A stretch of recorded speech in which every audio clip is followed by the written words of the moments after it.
सबने, लेकिन एक लड़के ने गुरु नहीं की। क्यों? उसके जो फैमिली के मेंबर थे वो सब बाहर गए थे, लड़का अकेला घर पे था। एक दिन बाबा जी आए भिक्षा मांगने के लिए, तो उस लड़के के घर पर ही पहुंच गए। गांव में मांगते मांगते जब वहां पहुंचे तो लड़का भिक्षा लेकर के बाहर आ गया और आया तो बाबा जी ने भिक्षा ले ली, लेकिन एक सवाल पूछ लिया वहीं पर, अच्छा बेटा ये बताओ तुमने कोई गुरु किए? लड़का कहने लगा गुरु ये क्या होते हैं, ये हम कुछ नहीं जानते, आप भिक्षा लीजिए और जाइए।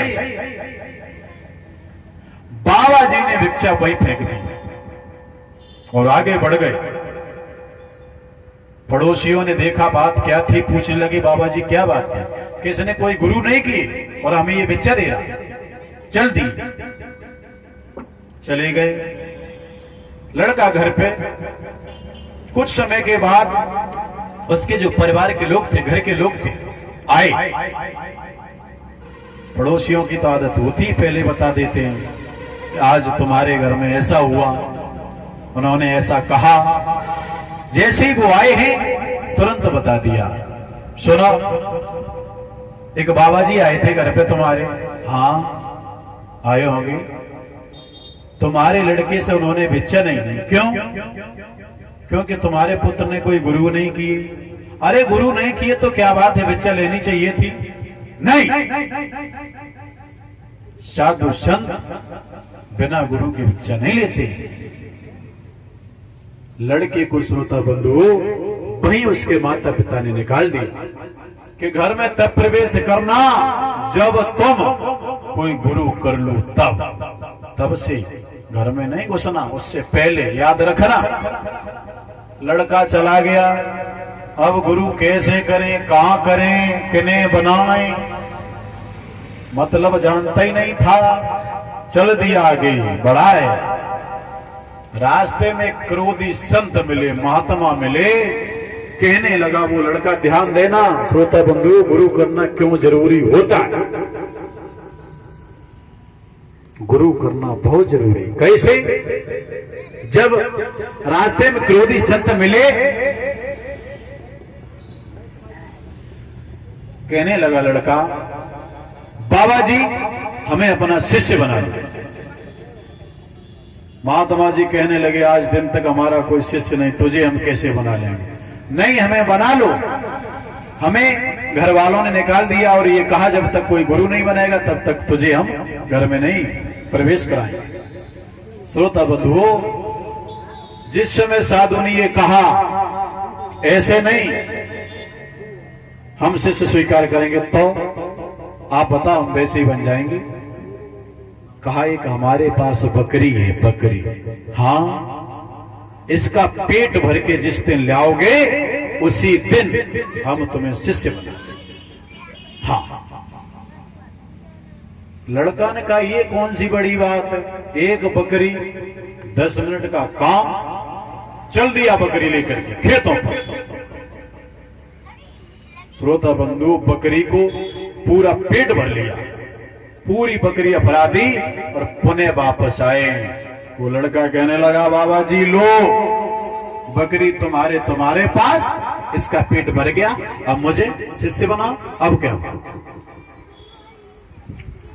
क्रोधी जो संत थे हंसने लगे, तुम बकरी का पेट भर के आ गए कि हाँ हाँ बिल्कुल, देखो ना बाबा जी ने एक पत्ती दिखाई नीम की तो बकरी ने खा ली।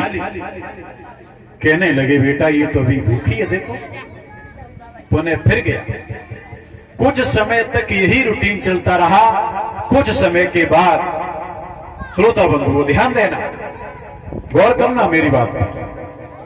कुछ समय के बाद सप्त ऋषियों का वहां पर प्रागट्य हुआ। आगे बढ़े। लड़का उदास बैठा था। कहने लगे लाला बात क्या है? बात कुछ नहीं है महाराज, बात छोटी सी है। एक संत जी हमारे घर पे आए, हमने भिक्षा दी, उन्होंने भिक्षा नहीं ली, तो हमारे घर वालों ने हमें निकाल दिया। कहा जब तक कोई गुरु नहीं करेगा तब तक तुझे हम घर में नहीं प्रवेश करेंगे। अब क्या बात है? अब ये बात है जिनको हम गुरु बना रहे हैं ना, उन्होंने एक बकरी दी हमें और ये कहा जिस दिन इसका पेट भर देगा तू, उसी दिन हम शिष्य बनेंगे। आपने क्या किया? महाराज हमने इसका पेट भर दिया और घर पे ले जाते हैं तो ये कुछ न कुछ खा लेती है। बाबा जी कहते अभी ये फ्री नहीं। हाँ, कहा ठीक है, ऐसे नहीं बात बनेगी तो कि जाए पूरे दिन मारो। लड़का कहने लगा ये क्या कह रहे हो? हाँ, इसकी पूरे दिन पिटाई करो, इसे कुछ नहीं देना, इतनी पिटाई करो इसकी कि कोई इसे पत्ती दिखाए और तुम अंगुली दिखाओ तो बकरी दूर खड़ी हो जाए, तभी ये पड़ेगी। लड़का भी परेशान हो गया, कोई बात नहीं, यही करेंगे। सवेरे से लग गए, बकरी को इतना मारा श्रोता बंधुओं कि जैसे ही लड़का अंगुली दिखाए तो बकरी 2 कदम पीछे चल दिए। वो लड़का बकरी को लेके बाबा जी के पास में पहुंचा। लीजिए महाराज, बकरी की कह रहे थे ना आप, इसका पेट बिल्कुल भरा, देखो। बाबा जी सोचने लगे आज इसे कोई पक्का गुरु मिल गया। बाबा जी ने पत्ती दिखाई, लड़के ने अंगुली दिखाई, बकरी दूर। मेरे भगवत श्रोताओं, मेरे कहने का मतलब यह है कि जीव जब तक मोह माया बस में पड़ा रहता है तब तक ऐसे ही प्रेम बना रहता है संसारिक जीवन से। जब भगवान का ज्ञान रूपी डंडा पड़ता है तब दिमाग में आता है कि दुनिया में कहीं कुछ नहीं है। बोलिए वृंदावन बिहारी लाल की।